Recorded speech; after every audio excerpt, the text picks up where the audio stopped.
With the engine in the car, now it was time to put the clutch and the transmission in. So on this week's episode of Shed Sesh, we clean and get the gearbox ready to go in, we install the flywheel and clutch, and we put the transmission in. So welcome to Shed Sesh episode 3.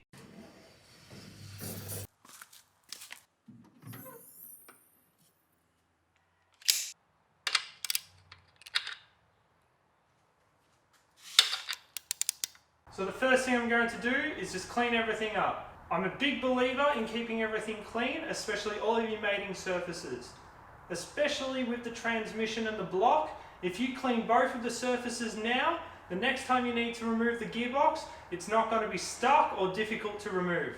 As the clutch material wears over time, it needs somewhere to go, and all that crap gets caught in your bell housing. When cleaning a bell housing, I like to first use equal parts degreaser and water to get the majority of the crap out. Once that's all gone, then I like to go back through with some brake cleaner to ensure that I've got a heavier chemical that can break it all down. It's important to blow the bell housing out with some compressed air to ensure that there's no leftover water and degreaser and it gets all the fine dust particles out. Personally, I also like to go over the mating surfaces of the block and the gearbox with a die grinder and a blue abrasive disc. The blue abrasive disc is not too harsh, so you'll be able to get up all the dirt and corrosion without damaging any of the mating surfaces. Doing this now has saved me so much time over pulling engines and gearboxes out because I know it will come out with ease. Ensure you also go over the mating surfaces of the clutch fork along with the thrust bearing.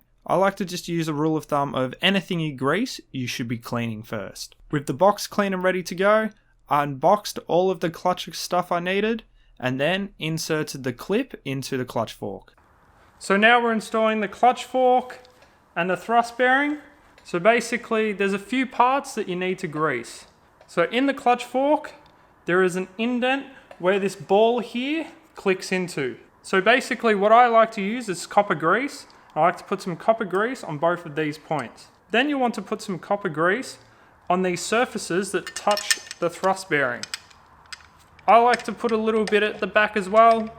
I'm not sure if it's necessary or not. I've always done it and it's always worked. Then on the shaft where the thrust bearing spins around, I like to use some Valvoline blue grease. I've always used this, it's always worked, it's never failed. And basically we just lather that right around, so it means that this bearing can slide on and off really easily.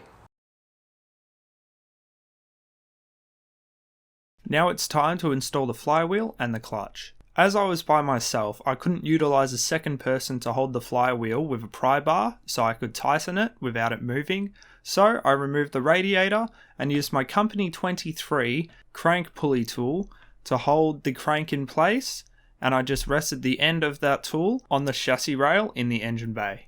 I like to put the flywheel on first, then tighten it using an impact gun first, not too tight so it means I could torque everything accurately. So I got my torque wrench out and set it to 72 Newton meters, as that's the correct torque it says in the Subaru manual. I go around in a star pattern, and once everything's almost to torque, I then go around one small time, marking each bolt as I've completed it. Before I put the clutch disc on, I cleaned the flywheel to ensure there was no oil or residue left with some brake cleaner and a rag. I used the clutch positioning tool to ensure that the clutch is right in the center, and then I put the pressure plate on top. It can be a little bit difficult to get the bolt stud in the pressure plate. I like to tighten it all up by hand first and then go around with the torque wrench. The torque for the pressure plate is 16 Newton meters. Do make sure you do a second pass with the torque wrench to ensure that the pressure plate is bolted in tight. Sometimes the spring can provide resistance, setting your torque wrench off a little early, but just keep going around and you will know everything's tight when your torque wrench won't apply any more torque. Installing a clutch into a Subaru is all about angles, so you need to ensure that the motor doesn't tip forward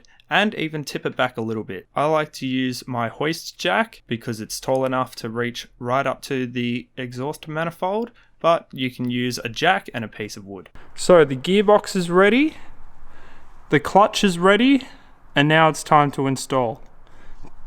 Before you install a clutch, you always just want to double check, make sure everything's out of the way, so there's nothing you'll hit and there'll be no troubles, because it's kind of, once you start, you have to keep going until you finish. So just quickly on the transmission, if you're doing a clutch or if the box needs to come out, I highly recommend inspect the gearbox beforehand and identify any seals that need to be replacing. I've already replaced all of the seals on this box except for the ones inside, so that's no trouble to me. But if the box is out, it is a lot easier to do it.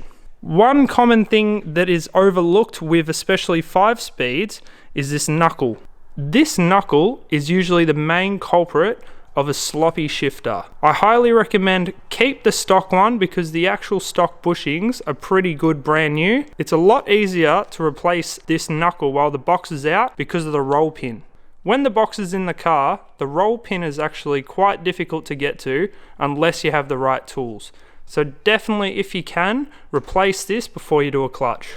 Now, right before you start hoisting it in, I recommend you quickly go through everything, double check everything is in working order that you've just put in, inspect the area, double check, clear everything, and then you're ready to go. So now it's time to start putting the gearbox in. I would have loved to have recorded me putting the gearbox in, but unfortunately A, the camera batteries died, and B, I was wrestling with this gearbox trying to get it in for so long, no matter what I tried, it wouldn't go in. After doing some research, I completely forgot that on some cars, especially with upgraded turbos, you may need to loosen the turbo bolts that connect the turbo to the up pipe so you can have some movement with the turbo. The gearbox was fouling on the turbo, so I couldn't get it any further. I've done quite a few clutches now, and I've never had to loosen the turbo bolts, but this was definitely a learning experience. After I loosened those 3 nuts, the box went in so fast. So please learn off my mistake and double check if it's fouling on the turbo. Just loosen those 3 nuts and it'll be 100% easier. Finally, I mounted the transmission mount onto the bodies, and then I put some more bell housing bolts in to ensure that the transmission won't fall out of the car. I also tightened the turbo nuts just to ensure that I didn't forget them after.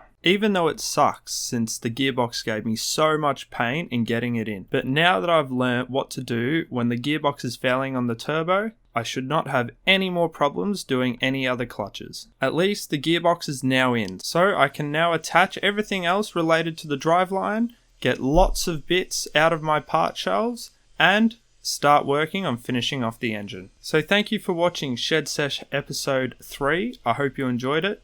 If you have any feedback or suggestions, please comment below. If you like this style with more talking, then please let me know. Until next time, thanks for watching.